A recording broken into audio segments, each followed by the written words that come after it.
Good morning, all. Welcome to Learners Academy. So today we will continue with exercise number 12.1, which we started yesterday. The first exercise and the only exercise of linear programming problem that is going to come in your exam. So 1 to 6 हमने कल discuss किए थे, and from that 2 questions were given as homework as far as I know. Question number 3rd and question number 5th were given as homework, right? These 2 questions were given as homework, correct? तो हो गया homework, कोई doubt नहीं है. We can proceed further. फिर मत कहना sir वो तो हुआ ही नहीं था. चलो, तो क्वेश्चन नंबर 6 जो हमने कल किया उसका हम एक पार्ट पढ़ना भूल गए. ये पढ़ने में ऐसा लग रहा है कि शायद नीचे के जो 4 क्वेश्चंस हैं इनका इनका इंस्ट्रक्शन ये है. ऐसा लग रहा है पढ़ने में कि ये जो इंस्ट्रक्शन है ये नीचे के 4 क्वेश्चंस का इंस्ट्रक्शन है. ऐसा पढ़ने में लग रहा है, बट ऐसा नहीं है. ये एक्चुअली ऊपर वाले क्वेश्चन का इंस्ट्रक्शन है. ये इस 6 क्वेश्चन का इंस्ट्रक्शन है. हालांकि उनकी गलती है, देखा जाए तो ये शो दैट उनको यहाँ से स्टार्ट करना चाहिए. उन्होंने यहाँ से स्टार्ट किया है ना, तो ऐसा लग रहा है नीचे वालों का इंस्ट्रक्शन है. उसको यहाँ से स्टार्ट करता तो लगता है कि हाँ ये क्वेश्चन नंबर 6 का इंस्ट्रक्शन. तो ये इंस्ट्रक्शन पढ़ लेते हैं, और ये काम हम ऑलरेडी कर चुके हैं. देखो 6 क्वेश्चन में हमने देखा था कि जो मिनिमम वैल्यू आ रही थी शायद 6 आ रही थी, जितना मेरे को याद है कल 6 आ रही थी मिनिमम वैल्यू. पर वो एक से ज्यादा पॉइंट्स पे आ रही थी, है ना. आ रही थी ना, सारे बहुत सारे पॉइंट्स पे ए लाइन सेगमेंट ए और बी को कनेक्ट करें तो बहुत सारे पॉइंट्स पे वो आ रही थी. तो वो यहाँ पे प्रूव करना था आपको. Show that the minimum of Z occurs at more than 2 points, वो हमने प्रूव कर दिया था. तो प्रूव कर दिया था, तो जहां पर ने लिखा था ना कि minimum value of Z is 6 and it is attained at infinite points, है ना. क्या लिखा था? Infinite points lying on the line segment A V, ऐसे कुछ करके लिखा था. तो वहीं पे नीचे प्रूव्ड लगा देना, क्योंकि वही चीज प्रूव करनी थी हमको, राइट. तो वो प्रूव्ड लगाते ही ये वाला क्वेश्चन भी कंप्लीट हो गया. डन. चले अभी नीचे के 4 क्वेश्चंस. अब नीचे के 4 क्वेश्चंस क्या मिलेंगे आपको? एडवांस वर्जन मिलेंगे, और क्या. मतलब कैलकुलेशन पार्ट उसका थोड़ा सा बड़ा रहेगा. अब तक 6 क्वेश्चंस में कैलकुलेशन पार्ट बिल्कुल मामूली सा था. अब कैलकुलेशन पार्ट थोड़ा सा हैक्टिक रहेगा. ठीक है. अब देखो 7th क्वेश्चन में मिनिमाइज भी करना है, मैक्सिमाइज भी करना है, मतलब मिनिमम वैल्यू भी निकालनी है और मैक्सिमम. तो we will start with question number 7 straight away. Question number 7 में कंस्टेंट्स देखो क्या है. X plus 2 y less than equal to 120, x plus Y greater than equal to 60, x minus 2 y greater than equal to 0. तो first of all अब सारे questions में 3 3 constants हैं, देख रहा है. 1 2 3. और फिर नॉन नेगेटिव तो होते ही हैं, उनको तो एक तरीके से वो तो दहेज में मिले हैं. ठीक है. तो ये 3 नीचे भी 3, बाकी में भी 3 3 है ना. चलो, सो स्ट्रेट अवे कंस्टेंट्स उठाइए और बनाइए और लाइन ड्रॉ करिए जल्दी. ये कंस्टेंट्स है हमारे सामने. X plus 2 y less than equal to 120, x plus Y greater than equal to 60, और x minus 2 y greater than equal to 0. शुरू हो जाओ.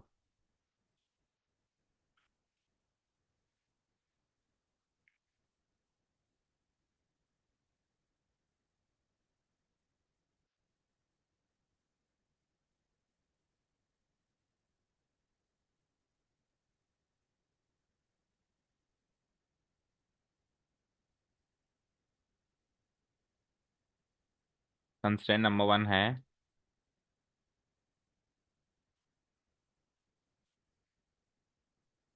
X plus 2 y less than equal to 120, less than equal to 120. क्या करेंगे? पहले equality बना लेंगे इससे, मतलब इक्वेशन, सॉरी. तो इक्वेशन क्या बनेगी? X plus 2 y equal to 120. Then what next? 120 से डिवाइड करो. So it is like x by 120 plus 2 से 120 60 टाइम्स कट जाएगा, तो y by 60 equal to what? 120 से 120 डिवाइड होके इक्वल टू 1. ये हो गई हमारी इक्वेशन. ठीक है, बना दे लाइन. तो 120 और 60 से लाइन बनानी है, बनाओ.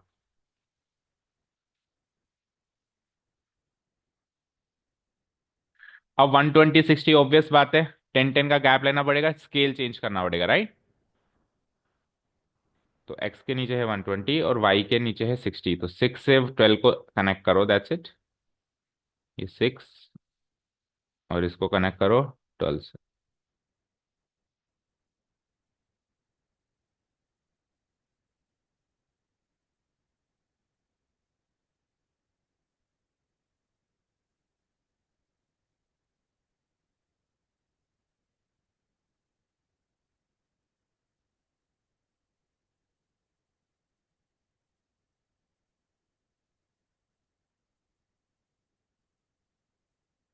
तो ये एक लाइन तो बन चुकी। चलो जी, सेकेंड लाइन की बात करते हैं हम। हम्म सेकेंड कंस्ट्रेंट मतलब, second constraint is x plus Y greater than equal to 60।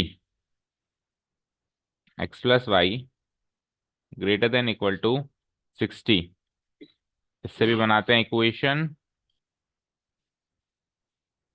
So the equation will be x plus y equal to 60। और फिर वहां से बनाते हैं हम इंटरसेप्ट फॉर्म। 60 से डिवाइड कराएंगे तो x by 60 plus y by 60 और 60 बाय 60 1। यानी इस बार 60 और 60 से कनेक्ट करना है, 6 और 6 से कनेक्ट करना है, टू बी प्रिसाइज। यहाँ पे भी 6 और यहाँ पे भी 6, मतलब ये 60 और ये पे भी 60 और 60 से 60 को करना है कनेक्ट। करो। हो गया, दो लाइंस बन गई सभी की। 60 से 60 हो गया कनेक्ट।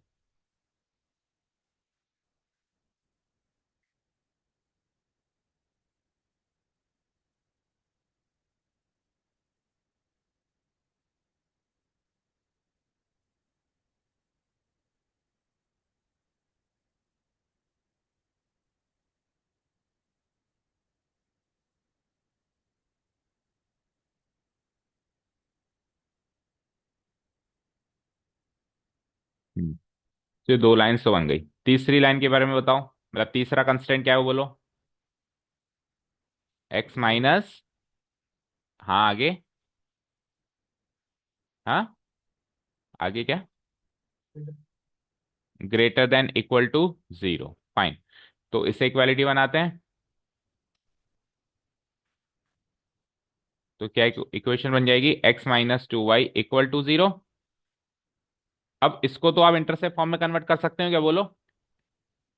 जीरो से कैसे डिवाइड कराओगे, कर सकते हो क्या, नहीं कर सकते। अच्छा जी, अगर एक और चीज स्ट्रेट लाइन में सीखा होगा आपने, रिकॉल करो। दिया थोड़ा आगे बैठो प्लीज, एंड पे ऋषिका थोड़ा सा आप इधर बैठो, छुप के बैठ जाते हो। हाँ, देखो स्ट्रेट लाइन में रिकॉल करो कि जिस इक्वेशन में कांस्टेंट टर्म 0 है, जैसे ऊपर वाले में कांस्टेंट टर्म है 120, सेकंड वाले में कांस्टेंट टर्म है 60, थर्ड वाले में कांस्टेंट टर्म है 0। 0, थर्ड वाले में कांस्टेंट टर्म क्या है, 0। तो जिस इक्वेशन में कांस्टेंट टर्म 0 है, वो लाइन ओरिजिन से पास करती है। यस राइट ऋषिका, वो लाइन कहाँ से पास करेगी, ओरिजिन से। तो अब तक जितने भी क्वेश्चंस कर रहे हैं उसमें से कोई भी लाइन हमारी ओरिजिन से पास थ्रू नहीं करी, अभी पहली लाइन है जो ओरिजिन से पास थ्रू कर रही है। और वो, उसको हमको पॉइंट्स रख के ही देखना पड़ेगा, क्योंकि उसको इंटरसेप्ट फॉर्म में हम कन्वर्ट नहीं कर सकते। या फिर दूसरा तरीका है स्लोप इंटरसेप्ट फॉर्म में कन्वर्ट करो। स्लोप इंटरसेप्ट फॉर्म में कन्वर्ट कर रहे हैं तो फिर एंगल नापना पड़ेगा, प्रोटेक्टर का इस्तेमाल करना पड़ेगा, वो ज्यादा हेक्टिक काम है उल्टा, है ना। इससे बढ़िया है कि पॉइंट्स रख के ही देख लो। तो एक्स की कोई भी वैल्यू रख लो, वाई निकाल लो, और एक्स की दोबारा कोई वैल्यू रख के वाई निकाल लो, दो या तीन पॉइंट सोच लो। तो एक्स को वैल्यू अगर मैं 0 रखूंगा तो वाई की वैल्यू क्या आएगी, वो सॉरी 0 तो रखो ही मत, क्योंकि ओरिजिन से पास थ्रू हो रहा है ना। और कुछ रखो। तो अगर एक्स की वैल्यू 10 रखनी है तो वाई की वैल्यू क्या आ जाएगी, बोलो। 5। तो मिड में जाना पड़ेगा, फिर एक्स की वैल्यू 20 रखो तो वाई की वैल्यू 10। एक्स की वैल्यू यहाँ देखो, यहाँ से अगर 20 रखो, एक्स देखो, एक्स की वैल्यू अगर मैं यहाँ से क्या रखूंगा, 20, तो वहां से वाई की वैल्यू निकालेंगे तो क्या आएगा बताओ, 10 आएगा। वाई इक्वल टू 10 आ जाएगा, बोलो। ऑनलाइन लेनी है तो ऑनलाइन स्टार्ट है ना, स्टार्ट है। दोनों आईडीज पे ज्वाइन करके देख लो, मेरे को पता नहीं कौन सी आईडी स्टार्ट करी है अभी हमने। उसको बोलो दोनों आईडीज में ज्वाइन करके देख ले। हाँ, तो एक्स की वैल्यू 20, तो वाई की वैल्यू 10। समझ आ रहा है। आप 20 10 इधर पुटअप करके देखो, तो 20 - 2 × 10 0 होता है ना। तो एक पॉइंट तो मिल गया 20 10, कहाँ है ये पॉइंट, 20 10, दैट्स मीन्स दिस वाला पॉइंट। सेकेंड पॉइंट एक और सोच के देखो, 40। चलो, तो एक्स की वैल्यू अगर मैं 40 रखता हूं, तो दिस गिव्स मी वाई की वैल्यू उसकी आधी करो, 20। तो y की वैल्यू आ जाती है 20। तो दो पॉइंट्स वैसे सफिशिएंट होते हैं। तो 40 20, 40 20, ये इस ब्लू लाइन के ऊपर आ रहा है भाई, एक पॉइंट है ना। ओके। ठीक है। तो 2 पॉइंट्स वैसे तो सफिशिएंट होते हैं, अगर आपको मेक श्योर करना है कि मेरा करेक्ट है तो आप तीसरा भी निकाल सकते हो, वो आपकी मर्जी है। बाकी 2 पॉइंट सफिशिएंट होते हैं, बस ये कि 2 पॉइंट वो करेक्ट निकालना फिर, है ना, क्योंकि अगर गलत होंगे तो स्ट्रेट लाइन तो 2 पॉइंट से करेक्ट से भी बन जाएगी, इनकरेक्ट से भी बन जाएगी। समझ रहे हो गर्ल्स क्या कहा मैंने? अगर 2 पॉइंट्स करेक्ट होंगे तो भी स्ट्रेट लाइन बनेगी, 2 पॉइंट्स इनकरेक्ट होंगे तो भी स्ट्रेट लाइन तो बनी जाएगी, तो आपको पता नहीं चलेगा कि ये सही है कि गलत है ना। तो अगर 2 पॉइंट्स निकाल रहे हो तो एकदम करेक्ट निकालना, और अगर डाउट हो तो तीसरा भी निकाल लेना, राइट। अच्छा, वन मोर थिंग, वैसे इसका ज्यादा रोल नहीं है इस चीज का, लेकिन सुन लो एक बार, देखो x-2y = 0 को मैं ऐसे भी लिख सकता था। एक देखो 2y = x लिख सकता हूँ मैं इसको, बोलो। या फिर y = x/2 एन प्लस 0 लिख सकता हूँ। अब एक स्लोप इंटरसेप्ट फॉर्म होती थी, याद करो, y = mx + c, याद है?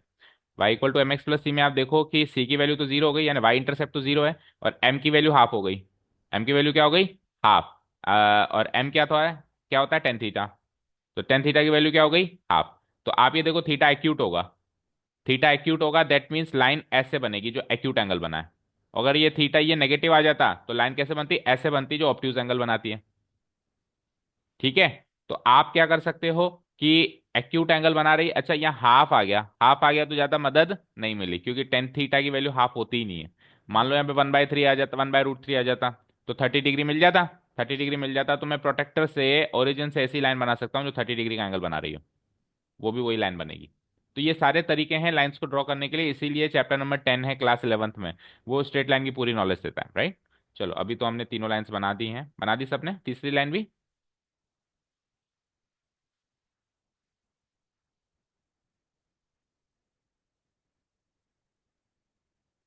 हम्म।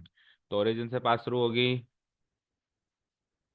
एंड फिर कहाँ कहाँ से जा रही थी, 1,2 और 2,4, राइट।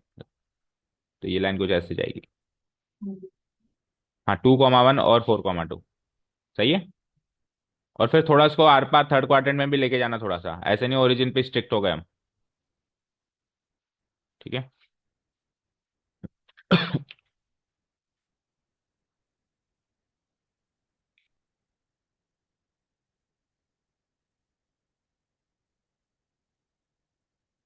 तो ये तीन लाइन्स हमको मिल चुकी है। फाइन। अब नेक्स्ट पार्ट क्या होता है, बोलो। अंश अपना कैमरा ऑन करो।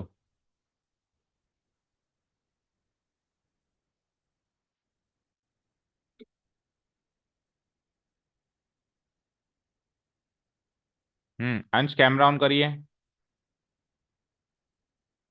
फिजिबल रीजन कैसे निकालते हैं? अब देखो दो लाइंस के लिए तो ओरिजिन वाला पॉइंट सही रहेगा फिजिबल रीजन देखने के लिए, लेकिन तीसरी लाइन जो है वो तो खुद ही ओरिजिन से पास थ्रू हो रही है। तो अब क्या करें बताओ? दो लाइन के लिए तो ओरिजिन देखें, और तीसरी लाइन के लिए दूसरा देख लेते हैं। ठीक है। या चाहो तो कोई भी एक ऐसा पॉइंट सेलेक्ट कर लो जो तीनों लाइंस में प्रूव करके देखा जा सकता हो। तो ऐसा कोई पॉइंट जो जहां से तीनों में से कोई भी लाइन पास थ्रू नहीं कर रही हो, वो सोचना है। तो बोलो कौन सा सोचूं? देखो ये वाला पॉइंट देख रहे हो आप, लेट्स से ये वाला पॉइंट 4,1, ये 4,1 से कोई भी लाइन पास थ्रू नहीं हो रही, नहीं हो रही ना, यानी 40,10, तो तीनों में 40,10 रख के देख लो। तो एक ही पॉइंट से डायरेक्शन मिल जाएगी कि इस पॉइंट से इधर है या इस पॉइंट से उधर है। नहीं तो फिर क्या है, दो पॉइंट के लिए डायरेक्शन अलग सोचनी है, तीसरे कर वो भी सकते हैं, वो आपके पर्सनल चॉइस है, बट उससे कंफ्यूज ना हो जाए, राइट।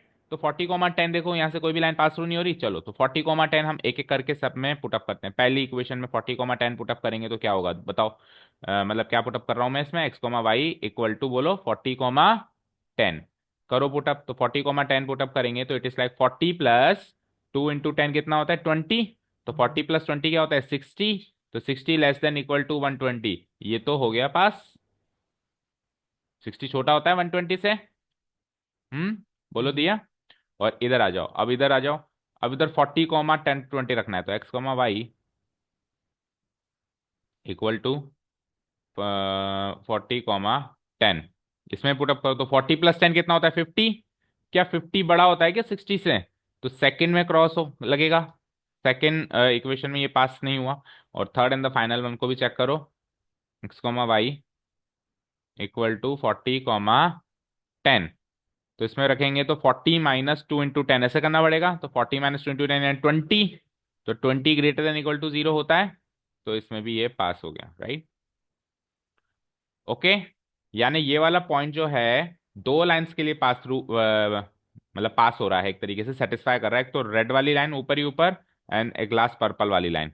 तो रेड वाली लाइन से इस पॉइंट की तरफ आना है, फाइन, ये जो पॉइंट मार्क किया है।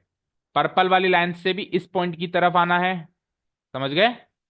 लेकिन ये जो ब्लू वाली लाइन है, इससे इस पॉइंट की तरफ नहीं आना, इससे इसके अपोजिट साइड जाना है, ठीक है। थोड़ा सा और क्लियर करता हूं, देखो मैं फिर से, देखो रेड वाली लाइन से तो आपको इस तरफ आना है, ऐसे, ऐसे आ गए। पर्पल वाली लाइन से आपको नीचे आना है, ऐसे, ऐसे आ गए।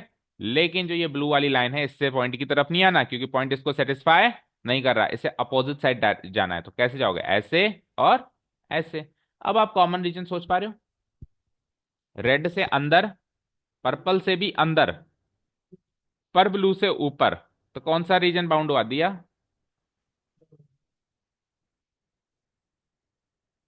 ऋषिका, राइट या लेफ्ट, ऐसे बताओ। लेफ्ट वाला दिया, राइट या लेफ्ट। अच्छा चलो मैं ऑप्शन देता हूं आपको, देखो मेरे पास यहाँ पे चार रीजन्स हैं, एक, दो, तीन, चार। इन चार में से बताओ, यस आप बोलो, यहाँ ऋषिका स्टार्ट करते हैं, 1 2 3 4 में से कौन सा रीजन रहेगा। सेकंड आप बोलो, दिया, आराम से। देखो इधर से इधर, पर्पल से नीचे, और ब्लू से ऊपर। गलती हो गई है ना, would you like to change your decision.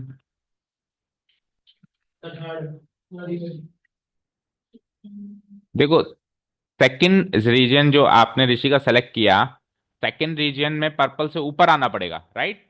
जबकि ये कह रहा है पर्पल से नीचे, तो सेकंड रीजन उसलिए गलत हो गया। ओके, फर्स्ट रीजन के लिए भी पर्पल से ऊपर, देखो एक चीज देखो, इधर देखो स्क्रीन पे, फर्स्ट और सेकंड रीजन दोनों पर्पल से ऊपर है, यस और नो। तो पर्पल से तो नीचे आना है ना, तो फर्स्ट और सेकंड का तो पत्ता साफ हो गया ना।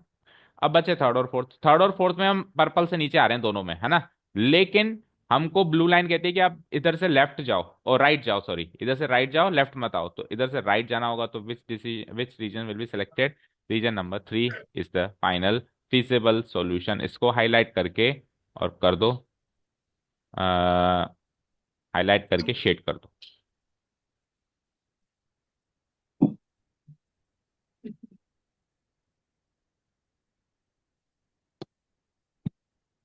ये वाला रीजन हो जाएगा हाईलाइट। हाँ बिल्कुल, पेंसिल से ही करेंगे, और क्या ऑप्शन है।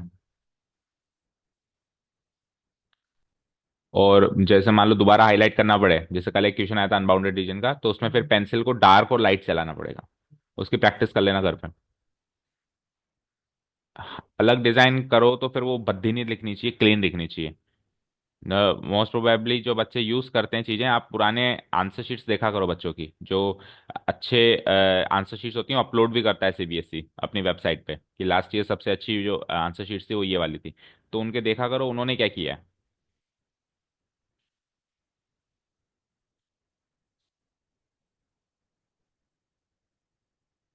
अच्छा, बन ड्रॉ करने वाले में नहीं थे।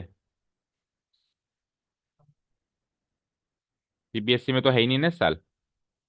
एलपीपी सीबीएसई में आ रहा है, आरबीएसई में आ रहा है। अच्छा, तो मेरे हिसाब से तो ड्रॉ करने वाला आना चाहिए, देख लेना आप। वो चीज चलो हम बाद में डिस्कस करेंगे, as per the examination point of view क्या करना चाहिए। अब एक बार क्वेश्चंस करके टॉपिक को क्लियर करें पहले, राइट। चलो जी, तो ये हो गया हमारा शेडेड पोर्शन।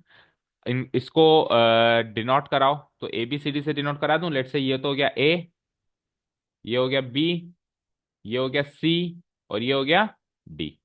ओके, तो ए बी सी डी चारों के कोऑर्डिनेट्स बता दो। ए के कोऑर्डिनेट्स क्या आ रहे हैं, 60, 0। बी के बोलो, 120, 0। अब देखो सी और डी जो है, वो वैसे तो साफ साफ दिख रहा है, बताओ सी के कोऑर्डिनेट्स क्या आ रहे हैं, 60, 30। ओके, और डी के क्या आ रहे हैं, डी के आ रहे हैं आपके 40, 20। बट कल एक बात डिस्कस करी थी हमने, क्या बताओ, 40, 20। अगर बीच में पॉइंट है तो हमको रिस्क नहीं लेना, अगर ये 60 की जगह 61 या 62 होगा तो हमारा गलत हो जाएगा। तो फिर करेक्ट ये देखने के लिए कि ये बिल्कुल करेक्ट है या नहीं है, क्या काम करना पड़ेगा? आप ये देखो कि ये वाला पॉइंट किस किस लाइन का इंटरसेक्शन है, purple line and red line. ये वाला जो पॉइंट है सी वाला, वो किस किस लाइन का इंटरसेक्शन है, बोलना, बोलो, बोलो प्रियांशु। ये वाला पॉइंट जो है किस किस लाइन का इंटरसेक्शन है?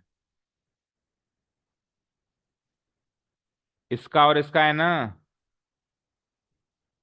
ये पॉइंट सी किस किस लाइन के इंटरसेक्शन से मिला है?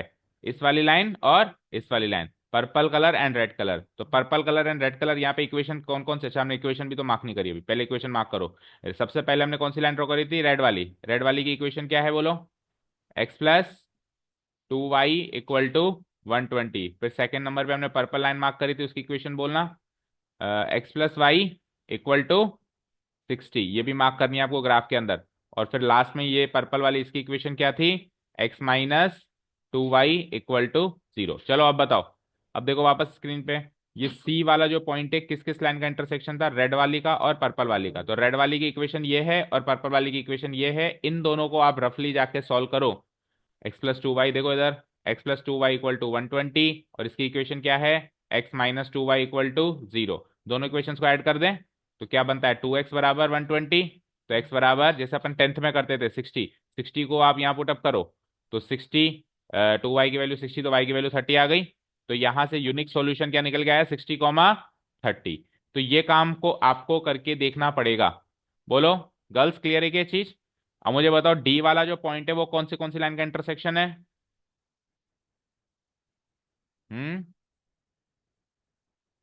कलर कॉम्बिनेशन देखें तो purple and blue. Purple and blue का बोले तो ये तो है पर्पल और ये है ब्लू, इन दोनों को इंटरसेक्ट करवाना पड़ेगा। अच्छा, वन मोर थिंग। अब सुनो, आप चाहो तो ये काम तो कर ही सकते हो, जैसे पहले इन दोनों का इंटरसेक्शन कराया ये वाला पॉइंट निकालने के लिए, फिर इन दोनों का इंटरसेक्शन कराया ये वाला पॉइंट निकालने के लिए। लेकिन एक चीज और सुनो, आप इंस्टेड ये काम करो, आप सवाल से जवाब मत बनाओ, आप जवाब से, दिया एंड ऋषिका सुन रहे हो? अब सवाल से जवाब मत बनाओ, आप जवाब से सवाल बनाओ। कैसे? आपका इंटरसेक्शन पॉइंट ये क्या है? 60, 30। तो इंस्टेड इन दोनों को इंटरसेक्ट कराने के, आप ये दोनों में पुटअप करके देख लो कि दोनों में सेटिस्फाई हो रहा है कि नहीं हो रहा है। ठीक है, तो 60, 30 इसमें सेटिस्फाई हो रहा है क्या? 60 - 2 × 30 0 होता है, और 60, 30 इधर सेटिस्फाई कराओ। 60 + 2 × 30, 2 × 30 यानी 60 + 60 = 120 होता है। अब ये वाला पॉइंट जो है किस किस का इंटरसेक्शन है, बताओ? इन दोनों का। तो ये वाला पॉइंट इन दोनों में सेटिस्फाई करा के देख लो हो रहा है कि नहीं हो रहा है। तो 40 - 2 × 20 0 होता है, और इधर आओ, 40 + 20 60 होता है। तो ये इसमें और इसमें दोनों में सेटिस्फाई हो गया। समझ गए क्या? तो पॉइंट अगर आपको साफ साफ दिख रहा है, अगर पॉइंट ही साफ साफ नहीं दिख रहा है, तब तो और कोई ऑप्शन नहीं है, फिर तो इक्वेशन से इक्वेशन सॉल्व करके यूनिक सॉल्यूशन निकालना पड़ेगा। लेकिन अगर क्लियर कट पॉइंट आपको दिख गया और आपको डाउट थोड़ा कम है, बस आप अपने आप को पक्का करना चाहते हो कि सही है कि नहीं है, तो पॉइंट पुट अप करके देख लो। स्ट्रेटेजी क्लियर है सारी? ओके। अब अगला काम क्या होता है? कॉर्नर पॉइंट्स मिल गए हैं, तो let's find out the minimum और मैक्सिमम वैल्यू। तो बताओ क्या थे कॉर्नर पॉइंट्स? और यहाँ पे सबसे खुशी की बात क्या है, बताओ? सबसे ज्यादा खुशी की बात क्या है? बाउंडेड रीजन मिला। उससे बड़ी खुशी की बात नहीं होती इस सवाल में कोई। अगर अनबाउंडेड मिले ना, तो फिर बस खत्म हो गई मामला, फिर आधा मोटिवेशन तो वहीं टूट जाता है। चलो बोलो, z = 5x + 10y। 5x + 10y। Okay. So what are the corner points? A 60, 0, B 120, 0। कल दिया आप नहीं आए थे शाम को? शाम को आए थे कल आप?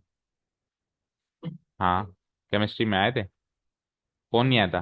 प्रियांशु नहीं आया था, और लकी भी नहीं आया था। पेटीज पार्टी मिस कर दिया आपने। बस ऐसे ही मन कर गया। कोई जरूरत होती है, मतलब कोई ओकेशन चाहिए होता है क्या पार्टी करने के लिए? 60, 0, 120, 0, 60, 30, 40, 20। हम्म चलो जी, तो z की वैल्यू बताओ। 60 × 5 300। यहाँ से z की वैल्यू बताओ। 120 × 5 600। फिर यहाँ से बताना, 60 × 5 300, और 300 अगेन 600। और फिर जेड की वैल्यू यहाँ से बोलना, 40 into 5 200, 200 200 400। Okay, so minimum value is 300 and maximum value is 600। तो मिनिमम वैल्यू तो हो गई है ना, मिनिमम वैल्यू तो हो गई है, और मैक्सिमम वैल्यू मेरे पास दो जगह मिल रही है। ओके, तो आप कंक्लूडिंग स्टेटमेंट्स क्या लिखेंगे, कोई बताएगा? आपको इस क्वेश्चन में मैक्सिमाइज मिनिमाइज दोनों काम करना था, पढ़ो, मिनिमाइज एंड मैक्सिमाइज। तो मिनिमाइज का तो क्लियर कट आंसर पता है मुझे, मिनिमाइज का तो क्लियर कट आंसर दिख रहा है सबको, उसमें तो कोई डाउट नहीं है। बट मैक्सिमाइज का क्लियर कट आंसर दिख रहा है क्या किसी को? नो सर, तो क्या करें? हम्म, चलो, मिनिमाइज का तो क्लियर है ना, तो क्या लिखेंगे यार? Hence the minimum value of, hence the minimum value of objective function z, of objective function z equal to what is z, पढ़ के बताओ z क्या है? 5x + 10y इज, बोलो, क्या थी minimum value? 300। And it is attained at, and it is attained at which point? मैं point का नाम ही बोलो, ए, 60, 0। तो ये मिनिमम का तो काम खत्म, इसमें तो कोई दो राय ही नहीं है ना, इसमें तो कोई डाउट ही नहीं है। दो डाउट तो मैक्सिमम मैक्सिमम वाली वैल्यू पे हो रहा है, मतलब डाउट क्या हो रहा है उस पर, मतलब ये पता नहीं चल रहा कि पॉइंट कौन सा ले, है ना। And and the maximum value of, अब यहाँ पे स्टेटमेंट देखो कैसे लिखेंगे, maximum value of objective function, maximum value of objective function z equal to 5x + 10y is what? Maximum value क्या है? 600। And it is attained at, ये सोचना है भाई, अटेन्ड हम कहाँ लिखें, है ना, कौन से पॉइंट पे लिखें? तो हमारे कॉर्नर पॉइंट्स में से कौन से दो पॉइंट्स पे आ रही है ये वैल्यू? बी और सी पे, तो ना बी लिखेंगे ना सी लिखेंगे, क्या लिखेंगे? बी और सी को ज्वाइन करने वाली लाइन सेगमेंट लिखेंगे, यानी वो बहुत सारे पॉइंट्स पे आ रही है, बी सी के बीच में जितने भी पॉइंट्स है सब पे वही वैल्यू हमको मिलेगी। हम अभी वेरीफाई भी करके देखते हैं कि मिलती है कि नहीं मिलती। And it is attained at infinite points, and it is attained at infinite points lying on the line segment, lying on the line segment। और लाइन सेगमेंट किस किस पॉइंट को ज्वाइन करेगी? बी और सी को, joining the points B and C, joining the points B and C, B के coordinates बोलो, and C, C के बोलो, 60, 30। तो ये क्लोजिंग स्टेटमेंट तो समझ में आ गया सबको, कि अगर एक जगह वैल्यू मिलती है तो वो फाइनल है, लेकिन एक से ज्यादा जगह अगर मिलती है तो वो दो आंसर नहीं है, फिर दो से ज्यादा इनफाइनाइट आंसर है। तो दो ही बातें हो सकती है, कि पॉइंट ऑफ मैक्सिमा या मिनिमा या तो एक मिलेगा या फिर इनफाइनाइट मिलेगा, दो या तीन या चार नहीं मिल सकते। ठीक है, बी और सी दो जगह आ रही है, तो बी सी के बीच में जितने भी पॉइंट्स लाया कर रहे हैं सब पे आपको वही मैक्सिमम वैल्यू मिलेगी। अभी अपन ग्राफ से उसको चेक भी कर लेते हैं क्विकली, पहले एक बार लिख लो आप ये, फिर चेक करते हैं।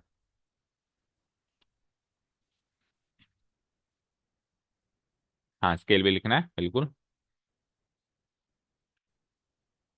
लिखा, क्लोजिंग स्टेटमेंट लिखा।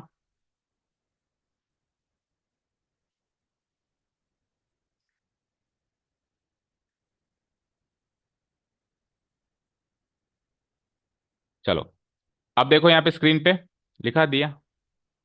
हम्म,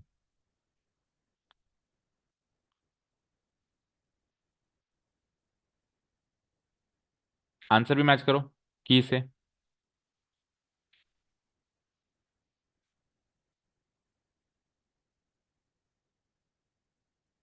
हो गया मैच। ओके, चलो अब देखो यहाँ पे, बी और सी के बीच में लाइन सेगमेंट में हाईलाइट कर रहा हूँ, सारे बच्चे ध्यान दो। बी और सी के बीच में लाइन सेगमेंट देख पा रहे हो, बीसी। इस बीसी पर आप मर्जी आए कोई भी पॉइंट ले लो, इस बीसी पर, बी से लेके सी की रेंज के बीच में आप कोई भी पॉइंट ले लो, आपको मैक्सिमम वैल्यू 600 मिल जाएगी। जैसे बी और सी पे तो मिल ही रही है, चेक कर ही लिया है। और कोई पॉइंट देखो, जैसे ये वाला पॉइंट देख रहे हो, ये वाले पॉइंट के कोऑर्डिनेट्स बोलो, 80, 20 आ रहा है। अब इस 80, 20 को रखना जरा आप उसमें ऑब्जेक्टिव फंक्शन में। तो 80 × 5 400 + 20 × 10 200, ये लो साहब, इधर से भी 600 मिल गया। तो बी और सी के बीच में बहुत सारे पॉइंट्स हैं जहां पे आपको ये 600 वैल्यू मिलेगी। मैक्सिमम 600 क्लियर है, लेकिन पॉइंट्स ऑफ मैक्सिमा बहुत सारे हैं, और वो बहुत सारे पॉइंट्स। इवन देखो, इस सी के बाद भी आपको यही वैल्यू मिलेगी, देख पा रहे हो? सी के बाद भी आपको यही वैल्यू मिलेगी और बी के बाद भी आपको यही वैल्यू मिलेगी, लेकिन बाद के पॉइंट्स में ले नहीं सकता क्योंकि मेरा फीजिबल रीजन केवल बी और सी तक ही है। ठीक है ना? क्लियर है? तो इसीलिए यहां पे सेगमेंट वर्ड लगाना जरूरी है, क्योंकि अगर आप सेगमेंट वर्ड नहीं लगाते हो, केवल लाइन लिख के छोड़ देते हो, तो लाइन तो फिर आर पार है। लाइन तो बी के बाद और सी के बाद भी है, सेगमेंट वर्ड लगाने से वो बी सी पे सीमित हो जाएगी। एक आखिरी काम और करना है यहाँ पे, क्योंकि यहाँ पे हमने 1 2 3 नहीं लिया था, क्या लिया था? 10 20 30 लिया था। तो you need to change the scale also. Scale में कैसे लिखते हैं याद है? तो 10th क्लास के काम में आप किए होंगे कई बार। कैसे स्केल चेंज करते हैं अपन? ग्राफ शीट में ही कहीं मार्क करना पड़ेगा स्केल, और स्केल दोनों का चेंज होगा, याद रखना, एक्स एक्सिस और वाई एक्सिस। ऐसा नहीं होगा कि एक्स एक्सिस का चेंज हुआ और वाई का नहीं हुआ, या वाई का हुआ और एक्स एक्सिस का नहीं हुआ। इस वाले चैप्टर में तो, एक जो स्टेटिस्टिक्स वाला चैप्टर होता था उसमें तो दोनों में पॉसिबल नहीं, मतलब कंपलसरी नहीं था। वहां पे एक्स एक्सिस में चेंज करके वाई एक्सिस में ना चेंज करो तो भी चलता था, लेकिन यहाँ पे दोनों में करना पड़ेगा, on X axis on Y axis. 1 centimetre equal to 10 units, 1 centimetre equal to 10 units, दोनों में सेम स्केल यूज करना है। 10 यूनिट्स, और 1 सेंटीमीटर इधर भी 10 यूनिट्स। अगर वर्ड प्रॉब्लम है, अगर वर्ड प्रॉब्लम है तो यूनिट्स की जगह जो भी क्वेश्चन में लिखा हुआ है वो लिखना। जैसे 10 रुपीज, जैसे 10 kg, जैसे 10 स्टूडेंट्स, जो भी है 10 कॉइन्स। अगर वर्ड प्रॉब्लम है, और वर्ड प्रॉब्लम नहीं है तो जस्ट यूज यूनिट्स। ठीक है, डन। चले नेक्स्ट क्वेश्चन पे, डिलीट करूं उसको मैं? All things done related to this question. चलो नेक्स्ट क्वेश्चन करेंगे हम। Let me delete this, and the next question is,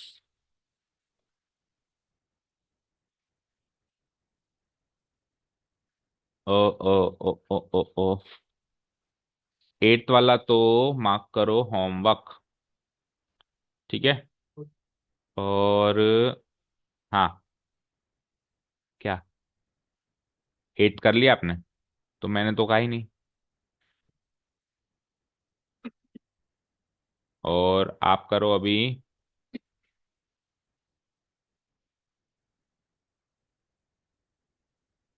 9th वाला, क्वेश्चन नंबर 9th करेंगे। करो constants note quickly.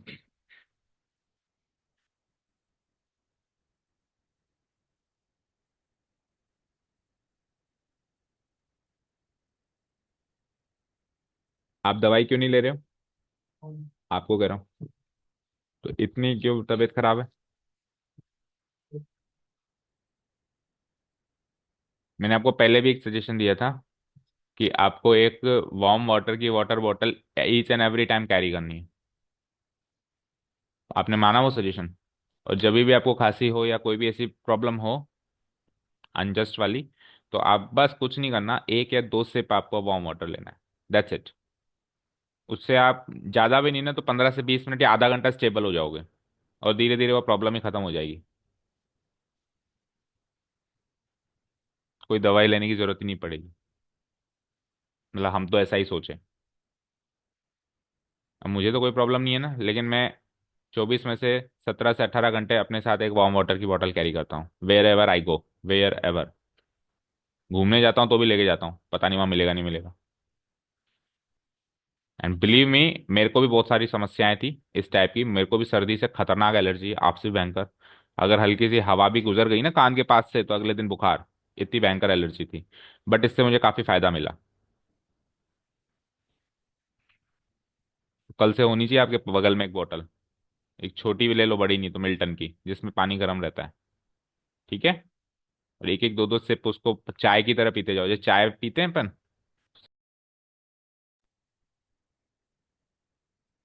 Okay, the recording is on, उसको बोल देना ज्वाइन कर लेना। अच्छा आई गया। ठीक है, चल आने दो। हाँ, तो यहाँ से ये बनी इक्वालिटी, और यहाँ से इक्वालिटी क्या बनेगी? x + 2y इक्वल टू 6, और यहाँ से क्या बनेगी? y equal to 0। ठीक है। Quickly get back to the question. Question number was, बोलना, 9th of 12.1. So this was the question. This is the max objective function. and this these are the constants. So constants are x is greater than equal to 3, x plus y greater than equal to 5, x plus 2y greater than equal to 6 and y is greater than equal to 0. क्या focus किया आपने? देखो main constants तो दो ही हैं, x plus Y greater than equal to 5 और x plus 2y greater than equal to 6. वो जो नॉन नेगेटिव कंस्टेंट होते थे ना, x greater than equal to 0 और y greater than equal to 0, उसमें से एक नॉन नेगेटिव कंस्टेंट के साथ थोड़ा सा फेरबदल कर दिया कि x greater than equal to 3 कर दिया, बाकी तो कुछ सेम है. ठीक है. अच्छा, वन मोर थिंग कि ये बचे हुए जो दो कांस्टेंट है वो काफी इजी से दिए हैं ना, फटाफट से इनकी लाइन हम ड्रॉ कर सकते हैं. जैसे कि चलो इन दोनों कांस्टेंट को एक बार हम खाली छोड़ें, तो इन दोनों कांस्टेंट को तो हम क्विकली ड्रॉ कर सकते हैं. यहां से आप इसकी बनाओ intercept form, this will be like x/5 plus y/5 equal to 1. और यहां से आप बनाओ तो ये बन जाता है x/6 प्लस y/6/2 क्या होगा, 3 इक्वल टू 1. ठीक है.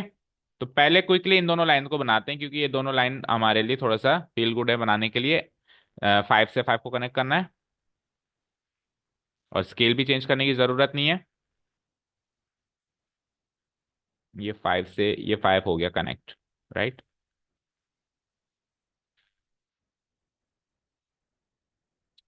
Okay, this is line number 1.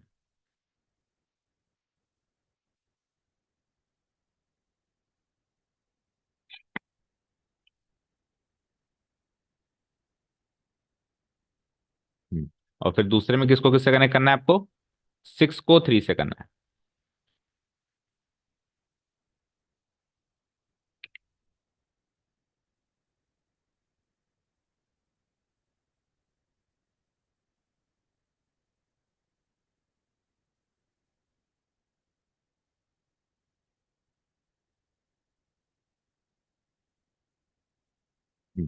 ठीक है, दिस इज लाइन नंबर 1. थोड़ा सा अपवर्ड सेट करना पड़ेगा. ठीक है अभी, हाँ. और सेकंड वाले में किसको किससे कनेक्ट करना है? 6 को 3 से. एक्स के नीचे 6 है, वाई के नीचे 3 है. एक्स के नीचे 6, एक्स पे है ना 6, अच्छा सॉरी, वाई पे क्या था 3, तो वाई पे है 3 और एक्स पे है 6, लाइक दिस. ऐसा ही कुछ लाइन बनी है.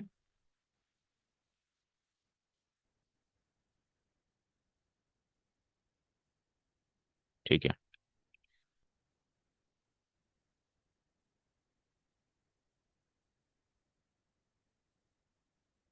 ये होगी लाइन नंबर 2. करेक्ट है. ठीक है. अब बात करते हैं तीसरी लाइन का क्या करना है, राइट. और ये कनेक्ट इसका इंटरसेक्शन यहीं पे हो रहा है क्या? 4,1 पे हो रहा है, सभी का हो रहा है. ठीक है, हो रहा है. हाँ, अब जो थर्ड लाइन है वो है आपकी, ये इसका काम हो गया, इसका काम हो गया. थर्ड लाइन देखो, y is greater than equal to 0, तो बहुत आसान बात है. y is greater than equal to 0 का मतलब क्या होता है बोलो? कौन सी लाइन होती है y is greater than equal to 0, कोई बताएगा? y is greater than equal to 0 कौन सी लाइन होती है? हाँ, y is greater than equal to 0. अच्छा चलो, y इक्वल टू 0 कौन सी लाइन होती है? पूरी एक्स एक्सेस की इक्वेशन होती है y इज 0, है ना. अब उसमें ग्रेटर देन इक्वल टू 0 है, दैट मीन्स इससे ऊपर चाहिए मुझे. तो ये तो पहले भी हम करते ही थे कि y एक्सेस से ऊपर. मेन तो आपको इसको सोचना है कि x is greater than equal to 3 का क्या करें. देखो जब ये x is greater than equal to 0 होता था तब क्या करते थे जरा बताओ. जब ये 0 होता था, नॉन नेगेटिव कांस्टेंट बन के मिलता था, तो y एक्सेस के राइट साइड में जाते थे, क्योंकि y एक्सेस के राइट साइड में x की वैल्यू 0 या 0 से बड़ी है, राइट. तो अभी आपको 3 या 3 से बड़ी लेनी है, तो आप वाई एक्सिस के राइट साइड ना जाके और x इक्वल टू 3 एक लाइन बनेगी ऐसे. समझ आया? ठीक है. ऐसे ही बनाइए दिया. नहीं बनाई?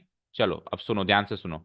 इधर देखो, x इक्वल टू ए और y इक्वल टू ए या बी ले लो, है ना. इस टाइप की जो भी लाइन्स हो, जैसे यहाँ पे x इक्वल टू 3 इसी टाइप की लाइन है, x equal to A, Y equal to B, इस टाइप की कोई भी लाइन हो, तो इसमें हम क्या करेंगे कि सबसे पहले तो यहाँ पे y कोएफिशिएंट मिसिंग है ना, और यहाँ पे x कोएफिशिएंट मिसिंग है.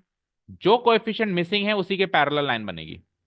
अगर y कोएफिशिएंट मिसिंग है तो y एक्सिस के पैरेलल लाइन बनेगी, और अगर x कोएफिशिएंट मिसिंग है तो x एक्सिस के पैरेलल लाइन बनेगी. समझ गए? तो यहाँ पे किस कौन सा कोएफिशिएंट मिसिंग है? एक बार ये ट्यूबलाइट ऑफ करना अंश. ये भी शायद इन्वर्टर बोल रहा है, लाइट आई नहीं। ठीक है चलो क्विकली देखो, ये फिर बंद हो जाए इससे पहले। हाँ तो देखो x इक्वल टू 3 है, तो इसमें y कोएफिशिएंट मिसिंग है, तो ये लाइन y एक्सिस के पैरेलल बनेगी, समझ गए ना। अब y एक्सिस के पैरेलल बनेगी तो ये ऐसे बन सकती है, ऐसे ही बन सकती है, ऐसे ही बन सकती है, ऐसे ही बन सकती है, बहुत सारी लाइंस बन सकती हैं। मुझे कहाँ से बनानी है, मुझे वहां से बनानी है जहाँ पे x की वैल्यू 3 है। तो x की वैल्यू 3 ये दिख रही है आपको, तो इसके सीध में आपको एक लाइन बनानी है। पहले मैं लाइन बनाता हूँ, फिर इसके बारे में एक चर्चा और करेंगे। सब लोग बना दो जिन्होंने नहीं बनाई। ये बन गई हमारी x इक्वल टू 3 वाली लाइन। ऋषिका बना ली थी ये वाली लाइन? हाँ अभी बनाइए। ठीक है अब तो समझ में आ गया ये लाइन कैसे बनेगी। ओके, इसको पर्पल कलर दे देते हैं 2.5। डन। सबकी लाइन बन गई हो तो आगे की बात करें हम। बन गई लाइन। अब देखो इस लाइन पे कोई भी पॉइंट लो और उसके कोऑर्डिनेट्स बताओ। इस पॉइंट के कोऑर्डिनेट बताओ जरा, बोलो। इस पॉइंट के कोऑर्डिनेट बताओ।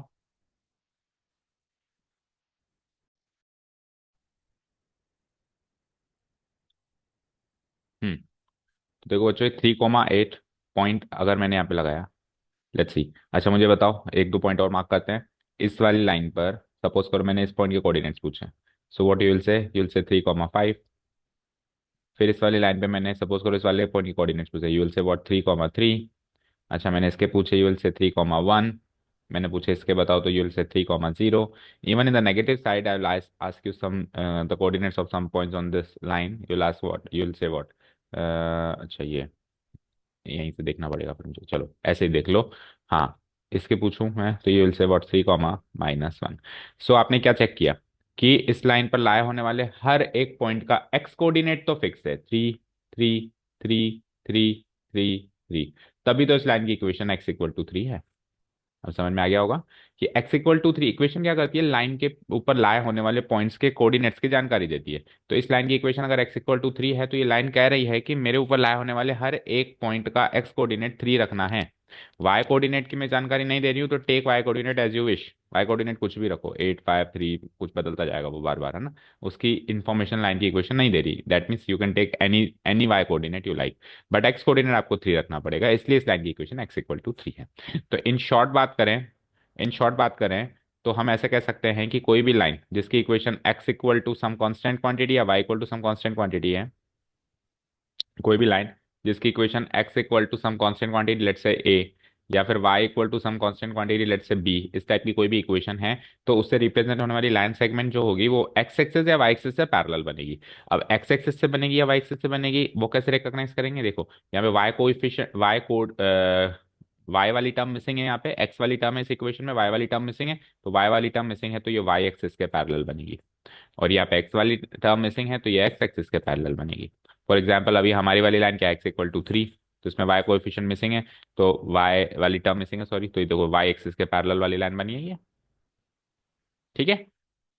ठीक है तो समझ में आ गया होगा ना कि y एक्सिस के पैरेलल बनानी है अगर x equal to something constant a वाली लाइन है, और y equal to b, suppose करो y इक्वल टू मान लो कि -1 होता, या माइनस ये y इक्वल टू +7 होता, तो ये कैसे बनाता मैं, ये x एक्सिस के पैरेलल। अब x एक्सिस के पैरेलल तो बहुत सारी लाइंस बन सकती है सर, यूं यूं यूं, कौन सी बनानी है, जहाँ पे y की वैल्यू 7 है, y कोऑर्डिनेट की वैल्यू 7 यहाँ पर है, तो इसके पैरेलल लाइक दिस ये लाइन बन जाएगी। कल को y इक्वल टू -1 आ जाए तो -1 पे बन जाएगी लाइक दिस। तो होपफुली आपको ये लाइंस ड्रॉ करनी आ गई होंगी। यही इस वाले क्वेश्चन में सबसे मेन चीज़ थी, बाकी तो कुछ है नहीं जो हमने नहीं सीखा हो, अभी तक हमने सब कुछ सीख लिया। बस यही सीखना है कि x इक्वल टू 3 वाली लाइन कैसे बनेगी, है ना, तो y एक्सिस के पैरेलल बनेगी, तैयार, ध्यान रखें। चलो अब आगे का काम आप समझ सकते हो, आगे का काम हम क्या करते हैं, कोऑर्डिनेट से ये चेक करते हैं, पॉइंट से चेक करते हैं कि इन तीनों लाइंस के कौन सी साइड का हमारा सॉल्यूशन रीजन है। उससे पहले मैं काम करता हूँ, तीनों लाइंस के इक्वेशंस मार्क कर देता हूँ। जैसे रेड वाली सबसे पहली पहली थी, मतलब x+y वाली थी, तो इसके नीचे मार्क कर दो x+y=5। पर्पल कलर वाली कौन सी थी, पर्पल कलर वाली थी हमारी x इक्वल टू 3। इसको थोड़ा सा मैं ऊपर तक खींच देता हूँ। x equal to 3, this is our x equal to 3 वाली इक्वेशन। और उसके बाद फिर ये ब्लू कलर वाली कौन सी थी, x+2y=6। हाँ जी। तो अब कौन से पॉइंट को चेक करें हम, तो let's check the origin. Origin से कोई भी लाइन पास नहीं हो रही, तो ओ जो ओरिजिन है उसी को चेक कर लेते हैं। कि सॉल्यूशन रीजन ओरिजिन जो है सॉल्यूशन रीजन को सेटिस्फाई करता है कि नहीं करता है तीनों लाइंस के केस में। तो सबसे पहली लाइन यहाँ आ जाओ, एक्स प्लस वाई, उस वाले पे अभी बात करते हैं, X greater than equal to 3 पे बहुत आसान है देखना, तो अभी बाद में बात करते हैं, पहले इन दोनों को देखो सेकंड एंड थर्ड। तो X comma Y equal to 0,0 put up करके देखते हैं। तो ये पुटअप करेंगे तो you can see 0 + 0, 0 is greater than equal to 5 is absolutely wrong, तो ये सेटिस्फाई नहीं हुआ, 0 5 से बड़ा नहीं होता।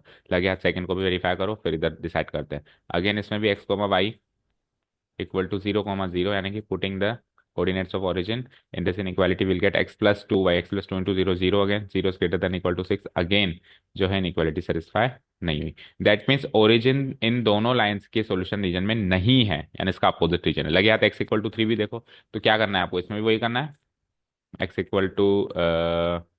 x, putting x, y = 0,0। तो 0,0 है, दैट मीन्स अब y कोऑर्डिनेट तो है नहीं, x कोऑर्डिनेट ही है, तो केवल 0 ही पुटअप होगा इस x की जगह, इस x की जगह 0 पुटअप हो जाएगा क्योंकि y कोऑर्डिनेट तो है नहीं। तो क्या होगा, 0 is greater than equal to 3, तो इधर भी सेटिस्फाई नहीं हुआ। तो यानी कि ओरिजिन जो है इन तीनों लाइंस की इक्वेशन को सेटिस्फाई नहीं करता है, ओरिजिन से अपोजिट साइड जाना है हमको तीनों लाइंस के केस में।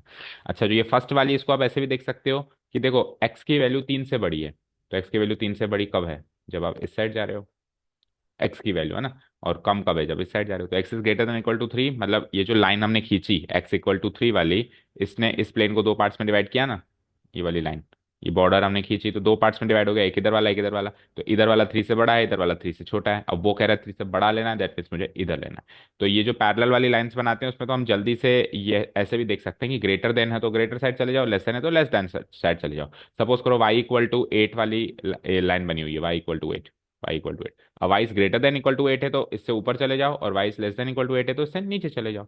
तो इसमें देखना और भी आसान है, अदरवाइज जो बेसिक तरीका है वो तो है ही सही कि ओरिजिन को पुटअप करके देख लो, उससे भी यही हो रहा है कि ओरिजिन इसको सेटिस्फाई नहीं कर रहा है, दैट मीन्स हमको इधर जाना है।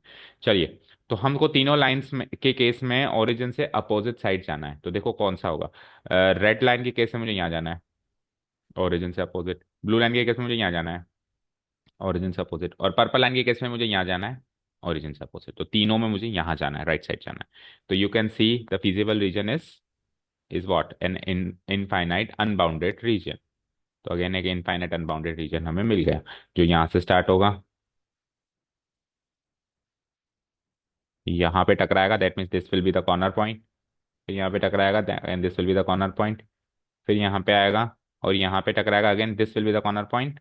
और फिर यूं जाएगा, क्योंकि फर्स्ट क्वाड्रेंट से बाहर तो हम जा ही नहीं सकते, क्योंकि लिखा हुआ है Y is greater than equal to 0। इसको नहीं इग्नोर कर सकते ना, Y is greater than equal to 0, that means मुझे एक्स एक्सिस के ऊपर ही लेना है। सो ये वाला पार्ट हो जाएगा हमारा क्या, feasible region. Let me shade this, थोड़ा बहुत शेड कर देते हैं इसको, पूरा नहीं तो, क्योंकि ज़्यादा बड़ा एरिया है हमारे पास।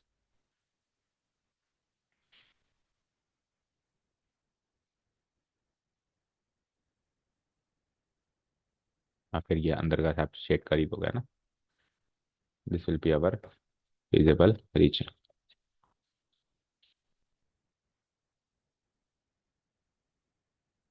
ठीक है, मैं इसको लिख देता हूँ ताकि ध्यान में रहेगा, this is our feasible region.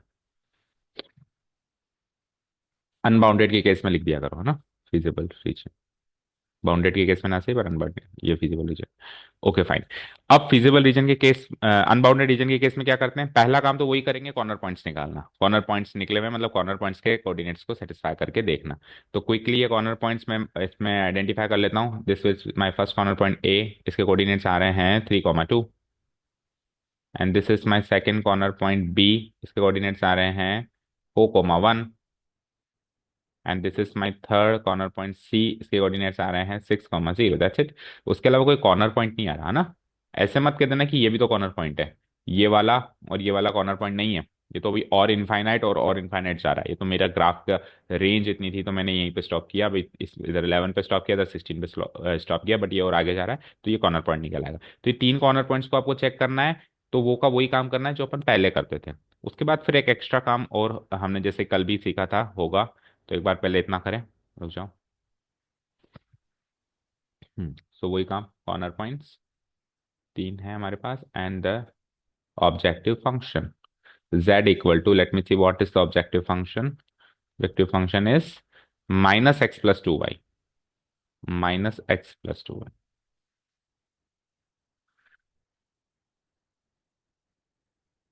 Fine. ठीक है, corner points are A 3,2, B 4,1, and C 6,0।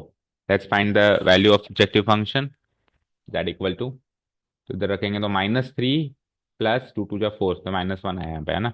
फिर इधर रखेंगे तो -4 +2 यानी कि -2 आएगा, और फिर इधर रखेंगे तो 6 आएगा। सो द मिनिमम या मैक्सिमम, देखो चेक करो, मैक्सिमाइज करना था कि मिनिमाइज करना था, मैक्सिमाइज करना था, तो इन सब में से सबसे बड़ी वैल्यू जो है वो है -1। सो ये मैक्सिमम वैल्यू तो आ गई है ना। बट अब डाउट है क्योंकि रीजन अनबाउंडेड है। तो अनबाउंडेड के क्या रूल्स हैं कि जो मैक्सिमम वैल्यू आई है वो हो भी सकती है, नहीं भी हो सकती है। एक चेक और लगाना पड़ेगा, मतलब एक टेस्ट और लेना पड़ेगा इसका, टू चेक वेदर वाकई में ये इसकी मैक्सिमम वैल्यू है या नहीं। वो चेक कैसे लगाते थे, तो इस ब्लॉक में आ जाओ। वैसे तो 2-3 बार रिपीट हो गया ये चेक लगाना, एक बार और सही। हम्म। तो कैसे करना है, हमको क्या करना है, सबसे पहले एक इनइक्वालिटी और बनानी है। वो इनइक्वालिटी जो हम बनाएंगे उसका एलएचएस पोर्शन रहेगा खुद साक्षात ऑब्जेक्टिव फंक्शन, यानी कि -x + 2y। ये खुद उसका एलएचएस पोर्शन रहेगा। अब अगर मैक्सिमाइज करने का क्वेश्चन है तो ग्रेटर देन का साइन लगाना है, अदरवाइज लेस देन का साइन लगाना है। तो अब ये मैक्सिमाइज करने का क्वेश्चन है तो वेल पुट है ग्रेटर देन का साइन, और उसके बाद फिर वो मैक्सिमम वैल्यू जिसको हमें चेक करना है, किसको चेक करना है, -1 को, तो इधर लगा दिया मैंने -1। सो ये इनइक्वालिटी हमारी बन गई। इसको भी हमको ग्राफ में प्लॉट करना पड़ेगा। फिर से सुनो, पहले ऑब्जेक्टिव फंक्शन, ठीक है, फिर ग्रेटर देन या लेस देन, दोनों में से कोई एक साइन। अगर मैक्सिमाइज का क्वेश्चन है तो ग्रेटर देन, अदरवाइज मिनिमाइज का क्वेश्चन है तो लेस देन। और फिर यहाँ पे मैक्सिमम या मिनिमम वैल्यू जो भी वहां से आ रही है, मैक्सिमाइज के केस में मैक्सिमम वैल्यू डालनी है, मिनिमाइज के केस में मिनिमम वैल्यू डालनी है। फॉर एग्जाम्पल ये क्वेश्चन मिनिमाइज करने का होता तो ये इनइक्वालिटी कुछ ऐसी होती, -x + 2y, और मिनिमाइज का होता तो लेस देन, और फिर मिनिमम वैल्यू क्या है उन तीनों में से, -x। ये इनइक्वालिटी कुछ ऐसी होती। ठीक है, होपफुली समझ में आ गया होगा। चलो आओ, तो मैक्सिमाइज करने का क्वेश्चन है, तो ये इनइक्वालिटी को अब अपने को ग्राफ में प्लॉट करना है। तो अगेन वो का वही काम, इसको पहले इक्वालिटी में चेंज करो। इक्वालिटी में चेंज करेंगे तो it is like -x + 2y greater then की जगह इक्वल टू -1। ठीक है, और फिर इसको इंटरसेप्ट फॉर्म में जैसे चेंज करते हैं वैसे कर लो या तो देखो यहाँ पे -1 है तो -1 से डिवाइड करा दो सबको। -1 है। ठीक है, तो सबको -1 से डिवाइड कराओ। तो -x/-1 gives me x/1, plus 2y को -1 से डिवाइड कराएंगे तो -2y आ जाएगा, और -2y को लिख सकता हूँ मैं y/-1/2, सही है क्या। और -1 को -1 से डिवाइड किया, +1। ये होती है इंटरसेप्ट फॉर्म जिसमें x/समथिंग तो y समथिंग इक्वल टू 1 हो। फिर से चेक करो, देखो -1 से डिवाइड कराऊंगा इधर भी, तो ये तो हो जाएगा x/1 हो जाएगा, और ये क्या हो जाएगा, 2 के नीचे आ जाएगा -हाफ, सही है बिल्कुल। और -1 को -1 से डिवाइड किया मैं, तो ये हो गया हमारी इंटरसेप्ट फॉर्म। और अब इस इंटरसेप्ट फॉर्म को हमको ग्राफ में प्लॉट करना है। तो x के नीचे आ रहा है 1, x के नीचे आ रहा है 1, 1 कहाँ है, x के नीचे आ रहा है 1, दैट मीन्स दिस, नहीं ये। और y के नीचे क्या आ रहा है बेटा, ओरिजिन को तो हटाओ एक बार, देखो यहाँ से कोई काम नहीं है इसका। ओरिजिन को वैसे हमने सेटिस्फाई करवा के देखा था तो हटा तो नहीं सकते, ग्राफ में रखना पड़ेगा एक बार। चलो रख दो फिर, 1 मिनट को सब सही करने दो मुझे। इसको यहीं पे स्टॉप करो।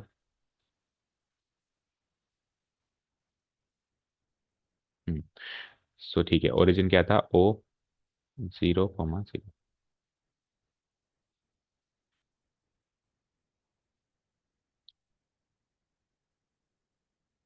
ठीक है, अब अपने को रखना है एक्स के नीचे 1, और वाई का -हाफ रखना है। -हाफ कहाँ मिलेगा, -हाफ तो ओरिजिन को हटाना पड़ेगा तभी दिखेगा, वो नहीं तो दिखेगा नहीं, है ना। देखो इसको हटाओ यहाँ से, -हाफ आपको यहाँ मिलेगा, चेक करो। नेगेटिव साइड जाना है और हाफ जाना है, तो ये वाला पॉइंट होगा, ये ब्लू शेड जो मैंने की, ब्लू लाइन जो करी है, और ये यहाँ पे ये वाला। तो इन दोनों लाइन को मिलाना है आपको, राइट। इन दोनों लाइन्स को मिलाना है, एक्स की वैल्यू 1 और वाई की वैल्यू -हाफ, एक्स की वैल्यू 1, वाई की +1। ठीक है, तो इन दोनों को मिलाते हुए एक ऐसी लाइन बनानी है। ठीक है, एक बार मैं बना दूं, रुक जाओ। एक्स की वैल्यू 1, वाई की वैल्यू -हाफ, यहाँ से स्टार्ट करते हैं। तो समथिंग लाइक दिस ये लाइन बनेगी, और फिर जितना आर पार बनाना है, जितना बना हुआ है सारा बनाना है आर पार। ठीक है, इसको बिल्कुल ब्लैक कर देते हैं इस लाइन को।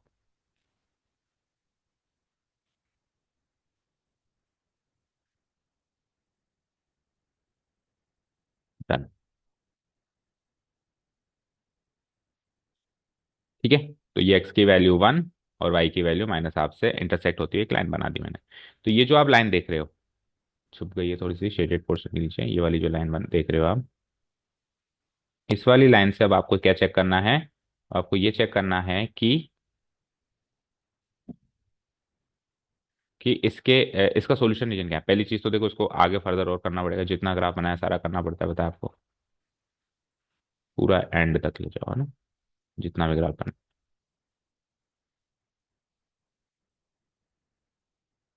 ऐसे ठीक है।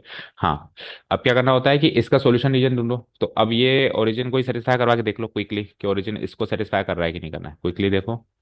सो इस इनइक्वालिटी में वही X comma Y equal to 0,0 put up करेंगे, तो ये हो जाता है -x यानी -0 यानी 0, 0 + 0, 0 इज ग्रेटर देन -1। तो 0 तो -1 से बड़ा होता है, तो यहाँ पे ये सेटिस्फाई कर गया ओरिजिन, इसके सॉल्यूशन रीजन को सेटिस्फाई कर गया, तो ओरिजिन के साइड जाना है। तो ओरिजिन इस लाइन से ऊपर है, मतलब ऊपर साइड इसका सॉल्यूशन रीजन है ना। तो ऊपर की साइड जब सॉल्यूशन रीजन है, तो वो जो सॉल्यूशन रीजन है, अगर उसको मैं शेड करने जाऊं तो काफी बड़ा सारा सॉल्यूशन रीजन है। तो यू कैन सी ये शेडेड पोर्शन यहाँ पे नहीं, 1 सेकेंड।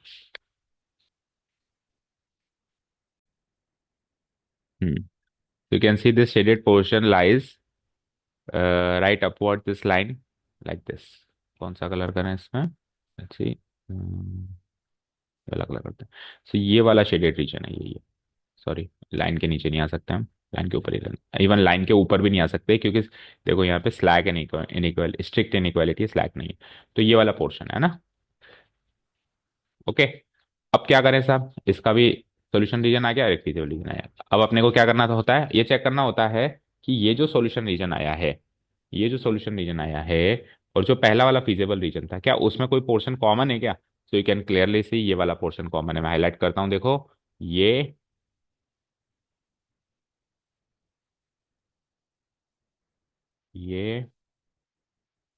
फिर ये के बाद फिर नीचे आओ, फिर यहां से ऐसे घूम जाओ।